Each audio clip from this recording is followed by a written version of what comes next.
We're going to talk about fathers today, and I just want to, again, just say Happy Father's Day, and such a neat holiday for us to honor dads. But we come into the house of the Lord because we honor our Father. He is our Father and our God, and so we need to start with that. We need to recognize that we are only here because of the love and kindness of our good and heavenly Father, and so we honor that. But let's talk about Father's Day a little bit by looking at Psalm chapter 78. And so if you have a Bible, I encourage you to look at it, pull it up, open it up. But I'm using some of the New Living Translation today from Psalm chapter 78, verses 1 to 8. It says, "O my people, listen to my instructions. Open your ears to what I am saying, for I will speak to you in a parable." Don't we love parables? "I will teach you hidden lessons from our past. Stories we have heard and known. Stories our ancestors handed down to us. We will not hide these truths from our children. We will tell the next generation about the glorious deeds of the Lord, about his power and his mighty wonders. For he issued his laws to Jacob. He gave his instructions to Israel. He commanded our ancestors to teach them to their children, to the next generation, or so the next generation might know them, even the children not yet born, and they in turn will teach their own children. So each generation should set its hope anew on God, not forgetting his glorious miracles and obeying his commands. Then they will not be like their ancestors, stubborn, rebellious, and unfaithful, refusing to give their hearts to God." I just love that verse 7, how the NLT says that we would set our hope anew on God. That each generation has the calling and the opportunity and the invitation, and I would even say the command, to set our hope anew on God. And so we, even as a generation who is gathered here this morning, this applies to us. We are not exempt. How many of you need to just be reminded of that? We're not exempt from this. We have a responsibility, and it is to set our hope anew on God. And so if you are here to this morning, and maybe you say, "Well, I'm not a parent, I'm not, but I think, I'm not sure that this even applies to me," but I'm just speaking very generally this morning that we have a shared responsibility. As a generation of believers, we have a shared responsibility. But certainly, some of us might see ourselves as fathers and grandfathers. Some of us might see ourselves as mothers and grandmothers, or aunts and uncles, or neighbors, or maybe even employers. And we all have this shared responsibility of setting our hope anew for the next generation. But faith formation, we do know, we should remind ourselves also that faith formation does begin in the home. It's supposed to take place in the home, and then the Lord invites us to be part of it as a community. And how does it happen? And the psalmist even mentions this in verse 4. He says, by telling stories and pointing to the Lord's deeds. Actually speaking to the next generation about your own faith story, and the psalmist says, of what the Lord has done. Sharing what the Lord has done by actually talking about it. There's something here that's kind of implied, but maybe I need to put some emphasis on it as well from verse 4, is that we have to actually tell the next generation. How do you do that? Well, there's different forms of telling somebody something. We can write signs. We can put bumper stickers on our cars. We can, create art. We can tell in many ways. But I think the main way that the psalmist is talking about here is actually speaking, actually using our voice to tell our children about what the good Lord has done. So faith formation begins with the home, and it begins with actually speaking and sharing of our own faith. And for us this morning here, I would even say it extends to us, the community who is gathered here in faith, that we also tell and speak of what the Lord has done. And Psalm 78 reminds us that we're all in this together. No matter your life circumstances, no matter what you think, you have or don't have, that we're all in this together to bring the next generation along with us. Several weeks ago, I had caught up with an old friend who I hadn't seen since last summer. And this friend didn't know anything about what our family journey was going through with our youngest daughter when that began with us in December. And so I had a quick few minutes to bring them up to speed with our family's journey. And this friend kind of seemed shocked at first, very surprised, and just kind of like taken aback by all that we had gone through so far this year, and then had this like immediate reaction and actually voiced it to me to say, see, this is why I never want to have children. I couldn't handle something like this.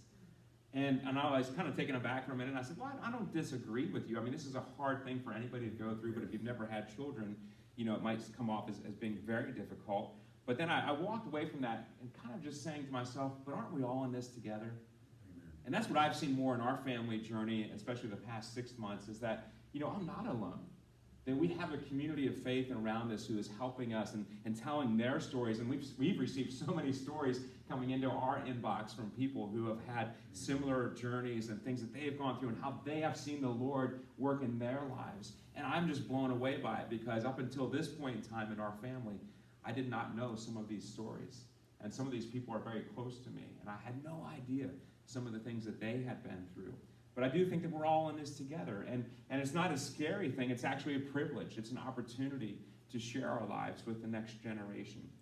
So even if you're not a biological father or mother this morning, I still want you to know that God invites you, and he entrusts you with the opportunity and the responsibility to contribute to the faith of the next generation, the generation that's coming after you.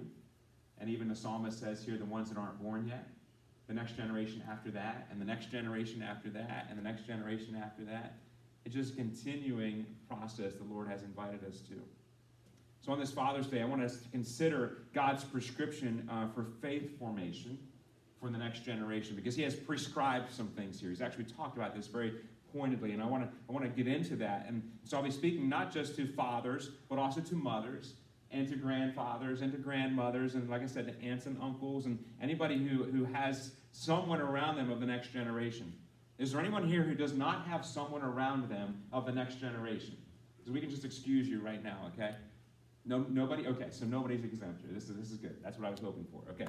And you're like, no, I just didn't want to raise my hand. Okay, it's all right. So there's a metaphor that I think we need to uncover this morning, and it's the metaphor of teaching faith formation. It's painted really for us throughout Scripture, and it's kind of implied, again, that the Lord just kind of implies this, but it's a metaphor of how do we actually contribute to the faith of the next generation.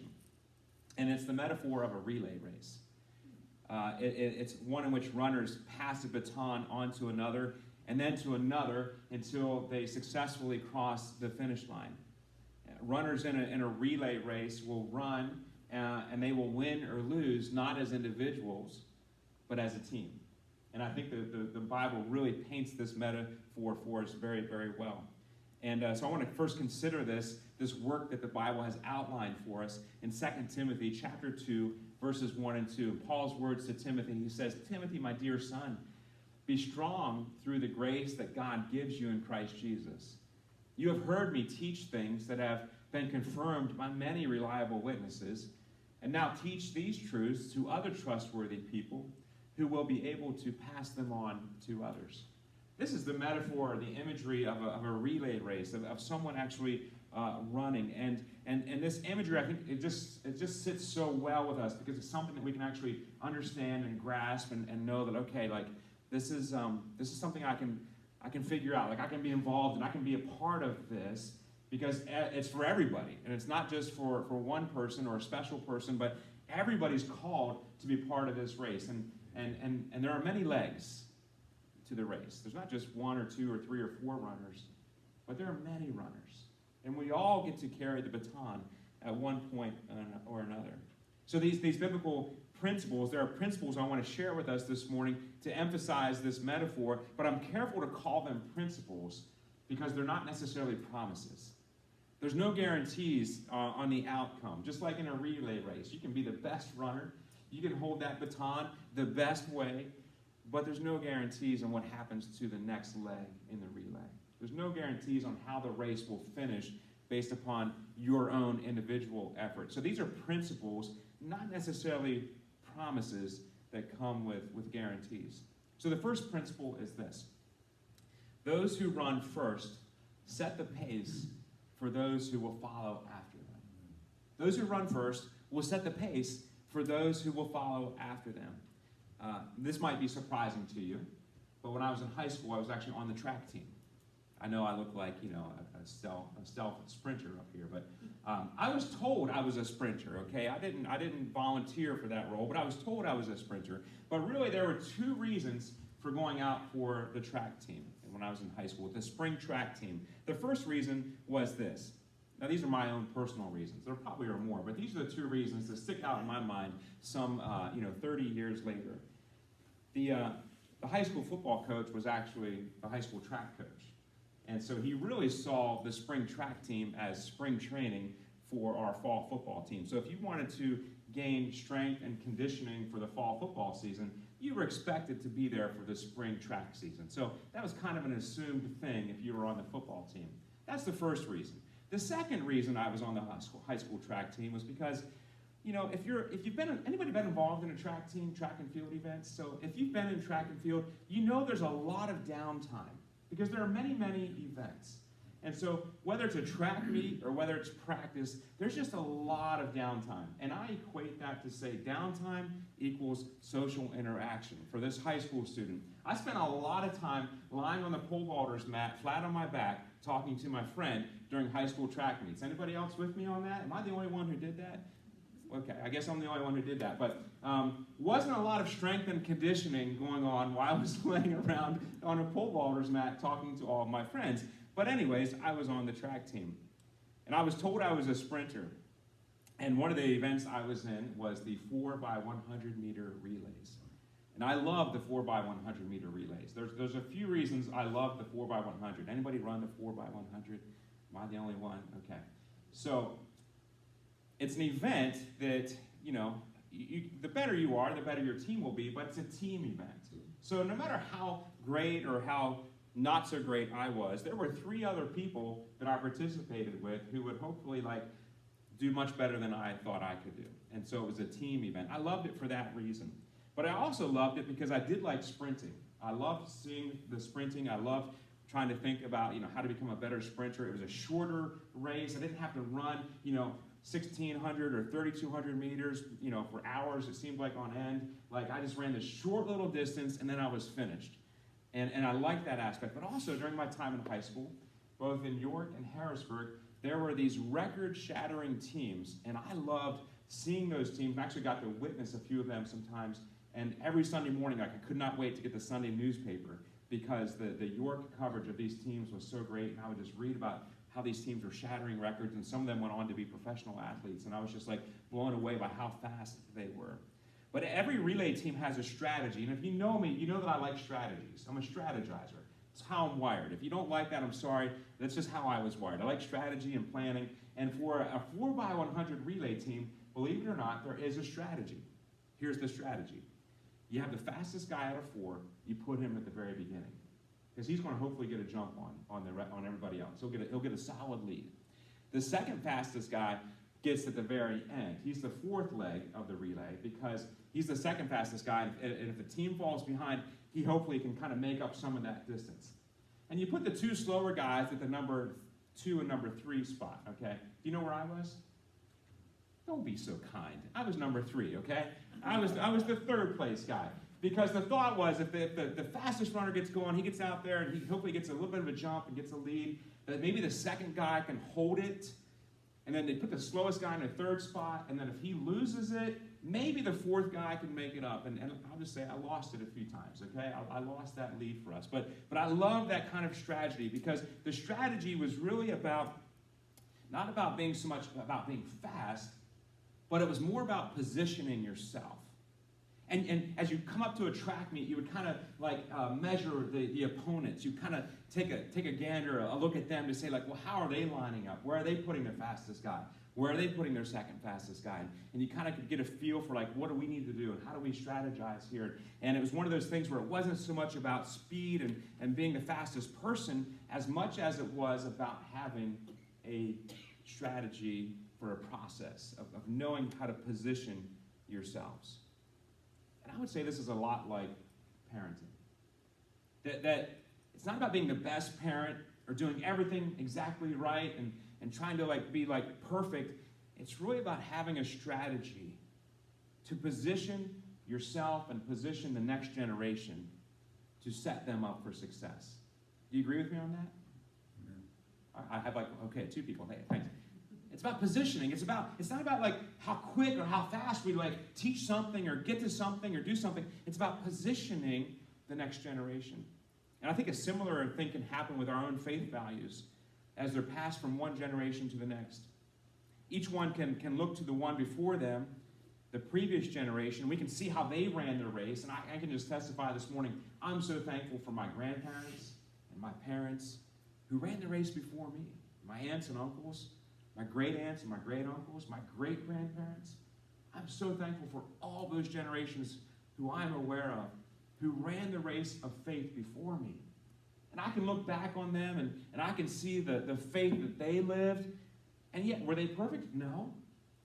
Did they do everything right? No. Were they the fastest or the best? No. But I can tell you what they did do. They positioned me. They positioned my generation for success. They established a model that I could look back on and I could learn from and I could grow from. And then I could position myself to take the next leg of the race and to run after them. And it just means so much to me that there's a generation that was before me. But we also must understand that there's a generation coming next. There's a generation coming after us. And they're looking to us now. They're looking to us to see how we're leading. And they're positioning themselves to begin to take up their leg of the race. And Paul talked about this even with Timothy in 1 Timothy or 2 Timothy chapter 1, verse 5. Paul says, I'm reminded of your sincere faith, Timothy, which first lived in your grandmother Lois and your mother Eunice. And Paul says, I am now persuaded lives in you also. Notice how the race began for Timothy. Notice what Timothy's race. He's running the 3rd spot like I was. He was on the 3rd leg in this scenario. So we have Lois, right? And then we have Eunice. They were before Timothy. But what kind of faith did they have? Pop quiz. What kind of sincere? Yeah, they had sincere faith. It's a pretty important word that Paul would put in there to remind Timothy about the kind of faith that he is supposed to have. And this is instruction for Timothy. He said, Timothy, what you really can do and what you should do here, Timothy, is you should look back on your own lineage. Look back at these women who were in your life, like Lois and Eunice, and look at what they did and how they modeled their faith for you and how they lived it out, and look to them as an example. But when you look to them and when you try to see what they did and how they lived out their belief in the one true God, notice that it wasn't just some kind of fabricated faith. It wasn't some cultural faith. It wasn't some thing that just was they did to say they had faith. This is a sincere faith. This is the kind of faith they had. It was life-giving, life-saving, life-changing faith. And Paul says to Timothy, I want you to have that same kind of faith. I want you to live with sincere faith. So I think a question we can all ask ourselves this morning is this: what kind of pace am I setting for the next generation? What am I doing for those who are watching me right now or looking to me? Or maybe not even watching or looking to me right now, but there will come a time where they will look back on my life, and they will look back on me, and they will look to my faith. They will see something of my faith in their own life, in their future. And what kind of a race am I running for them right now? Is it a sincere faith like Lois and Eunice had for Timothy? Is that the kind of faith that I'm living? Because those around you are watching you run your race. They're looking at how you work and how you worship. They're looking at how you treat people, how you use your time, and how you give your money. They're looking at how you live with faith. And they're looking at how you take on challenges. And I'll even say, I think in my own life, I've realized the past 6 months, they're looking at how you get through hard times, how you face adversity and things that are unexpected. Is your faith being an example? Quick story to tell you, and something that's very just unique to my experience of being a church pastor here, is that sometimes I'm in the back of the room, back in the sound booth, and I get to just be part of worship, and I don't stand back there. I don't sit back there to take notes on people or to see what people are doing, if they're worshiping or not worshiping or anything like that. But being in the back of the room, I get to see things sometimes that are so neat. And my little grandson, Addie, who just turned 3, He's usually in the back row with Ashley sitting. And you all know, most of you know Bill Higgins, who's going through some rehabilitation right now, not able to be with us. But Bill usually sits the row right in front of Addie. And it's just been so sweet to watch this transpire over the several months. Is that, Bill loves to worship. He loves to lift his hands in worship and sing out. And been watching Addie back there, and Addie's looking to Bill. Addie doesn't have his eyes up here so much, but he's watching Bill because Bill's the closest one to him. He's right in front of him. Well, it wasn't too long, and you know what Addie started to do? Addie starts raising his hands. Because he's seeing Bill do that, and he's worshiping like Bill's doing. And I'm just like, that is like the sweetest thing that I get to see sometimes on a Sunday morning is my own grandson emulating the faith of someone who's living with sincere faith, authentically. And I think that's really what Paul is getting at here, is about authenticity. And I would say that to dads this morning especially. Do you know what the next generation behind you is looking for? Authenticity. They're looking for authentic believers. They're looking for an authentic faith. They're not looking for perfection. I don't believe that at all. They know you're human. They know you're not perfect. They know you will make mistakes. But they're looking for an authentic model of sincere faith. As a youth pastor, I was often asked by parents, especially parents who seem to be frustrated at times with their children. Parents would ask me, how do I raise my son to be a Christian? Or how do I raise my children to follow Christ? And what they're really saying is I see all this junk in his life that doesn't belong, but how do we get rid of that junk? And how do I steer my kids to be Christ followers and to do the right thing? And I thought about that question a lot, and I was always careful on how I answered that question, because there's no perfect formula. There's no perfect formula on how you raise the next generation to follow Christ. There's no guarantees. Some of us might have a family devotion time. Some of us might pray together as a family. I hope we do. Some of us might have a spontaneous opportunities for conversation about our faith, and when those opportunities arise, when we sense the door is open, we step right into it and we talk about our faith when those moments come up. Some of us might go to Christian camps or conferences or concerts together, and there's no perfect method. But here's what I will say is the perfect method. Whatever you can do is what you can do. And you can do something. You can do something. And God will honor that. Because he's already said there's a prescribed method. And the prescribed method that God has given us is that we would actually live our faith out by sharing it with others. We would actually speak and tell and communicate our faith and the good things of what God has done for us to others. In other words, I would say that we live out loud for Jesus. And we especially don't hide our faith from our family. We especially don't keep our mouths shut in front of our families when it comes to issues of faith.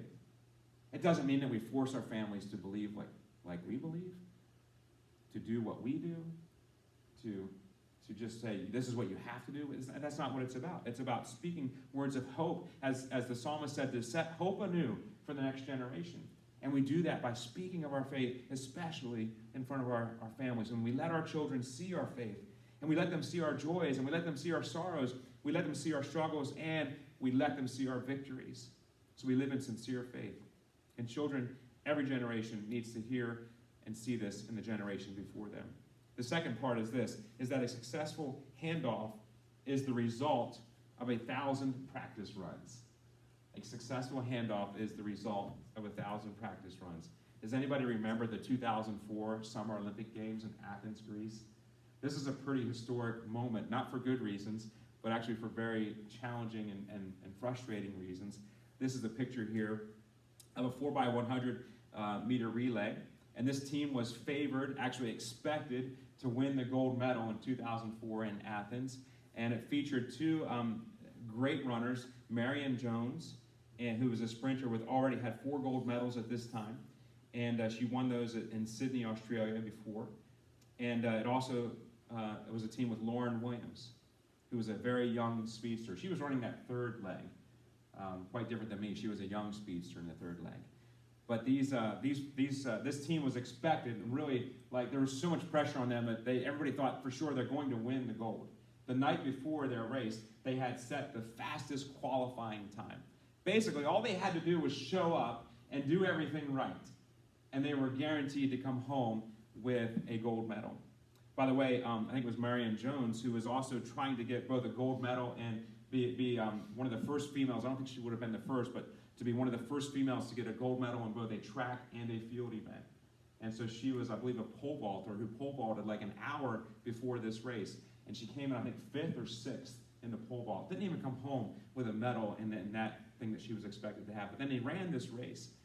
And they were so, I wouldn't say they were confident, but the expectation was that they were going to do this and do it just fine.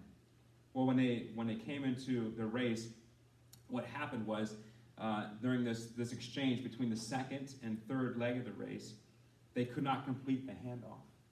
They struggled with the handoff, not just once, not just twice, but 3 times. That Marion Jones tried to put the baton in Williams' hand, and it kept missing the hand. And when she finally was able to grasp the baton and receive it and take off, they were disqualified. Do you know why? Because they were outside of the exchange zone. I believe the exchange zone is only, I think it's 20 feet or 20 yards, I forget. But it's a shorter zone, and you have to make that exchange within the zone. They were so fast, they were so quick. Everybody was looking at them. The whole world was watching, thinking that not only would they get gold medals, they were going to shatter records. These sprinters were the best in the world. But what they couldn't do, they could not complete the handoff. And ironically enough, Marion Jones came home that year without any medals. She didn't come home with one medal. As important as it is for the previous generation to set the pace by living authentically, a handoff must be made. A solid handoff must be made and must be received by the next generation. The next generation has to reach back and take that baton of faith and begin to run with it on their own. And the handoff is not as easy as it looks. And we could certainly criticize anyone for making this mistake, but it's not an easy thing. It's not automatic. It's the result of 1,000 practice runs. And that's how our Lord calls us to live. He calls us to live authentically with 1,000 practice runs. Look at what God said through Moses in Deuteronomy chapter 6. We probably have all heard this before. Deuteronomy 6, 4-7. Hear, O Israel, the Lord our God, the Lord is one. Love the Lord your God with all your heart, with all your soul, with all your strength. And these commandments that I give you today are to be on your hearts. Impress them on your children. Talk about them when you sit at home and when you walk along the road, when you lie down, and when you get up. And then he goes on to say, put them on your doorpost, put them on your body, put the commands of the Lord everywhere. Talk about them so they're noticeable. I just love this verse because it's so natural, and yet sometimes it's so complicated. But there's many different ways that we pass on our faith to the next generation. And sometimes it's formal, sometimes it's informal. And I think that's what God is saying to us here through Moses. It's not just one way. It's not just like you have to do this thing. It's like everything you do, you can include your faith in the Lord. Amen. And you can do it wherever it is, quite naturally, whether you're walking along the road or whether you're working alongside of somebody or, eating a meal or just relaxing, vacationing, whatever it is you find yourself doing, you are to find ways to talk about your faith, to pass it on. But passing the baton of faith, happens in so many ways. But it just doesn't happen once. It's just not just a one-time deal. It's one and done. It actually goes on for years and years and years. And it's the result of 1,000 prayers. It's the result of 1,000 conversations. It's the result of 1,000 attempts of modeling faith and authenticity to the next generation. You just don't stop. You just can't say I'm finished. It goes on and on and on. But here's the good news. Unlike an Olympic race that only has this short handoff phase, this short period where you can hand off to the next generation, there is no handoff phase in sharing your faith. It can go on and on for as long as you want it to. There's not any point where you say, I'm disqualified. So it can happen if you're passing it on to a 5-year-old. Others receive it when they're 9 or 13. We know in our country that that's a very strong statistic, that most followers of Christ make a decision to follow Jesus Christ before they reach 18. Did you know that? Very important reason why we're pushing forward to have another staff person join me for a director of children's ministry. Because developing the next generation it's effective. It works, and it's how we disciple the next generation. So we put our emphasis on the next generation because statistically, and it's even backed up, that most young people come to Christ before they become an adult. It's so important to recognize that. And there's going to be times when we might ask ourselves, is it really worth the effort? I've been doing this for so long, and I don't, if you're a parent, you might say, it's not working. I don't know that I'm effectively passing on the faith to the next generation. In fact, they actually seem to be rejecting it. You might ask yourself that question, and you might be frustrated by the fact that it's becoming ineffective. And sometimes it might feel like you're just going through the motions, like it's not really working. But I want to say this, that going through the motions is really what's necessary. Just like practicing that handoff 1,000 times. It's what's required to get it right. You have to go through the motions. So that when it's time for the real handoff to take place, these motions actually come naturally. You have already learned how to talk about spiritual things. So that when an important conversation needs to happen, it can happen. And when you're imparting values on the next generation, when a decision needs to be made, you can help them make that decision because the values are already there. And when a person who is watching and listening, when they're getting used to that feel of that baton in their hand, and they know that their time is coming to pick that baton up, it becomes a natural transition for them. And they reach out, and their fingers grab onto it. And they can take it, and they can run with it. So don't give up. Don't stop because you think you're being ineffective. In fact, I would say just keep pushing through. Keep making those practice handoffs. And the third and final point here this morning is that once the handoff has been made, stick around and keep cheering. Once the handoff has been made, stick around and keep cheering. Can you imagine a relay race in which the first runner makes the handoff, gives the baton off to the next runner, and then goes over to the side of the track and grabs up his belongings and just heads right into the locker room? Can you imagine a race like that, where the handoff is made and the first runner just goes and leaves and isn't even there to see the outcome or what happens? But I'm saying this morning, we need to stick around and stay on the field. We need to watch how it keeps going, and we need to be part of it. We need to cheer on those who are running after us. We need to be part of what they're doing and part of their faith.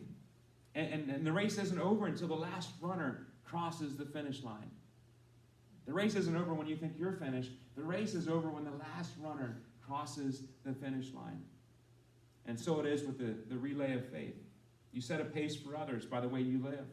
You give the baton, you practice those 1,000 handoffs of putting the baton in somebody else's hand, and when the exchange is made, you're not done. You stick around, you keep cheering. And you might say, well, what do you mean by keep cheering, Dan? What does that actually look like? What do you mean by that?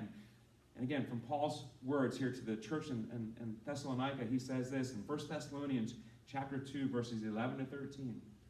He says, for you know that we dealt with each of you as a father deals with his own children, encouraging, comforting, and urging you to live lives worthy of God, who calls you into his kingdom and glory.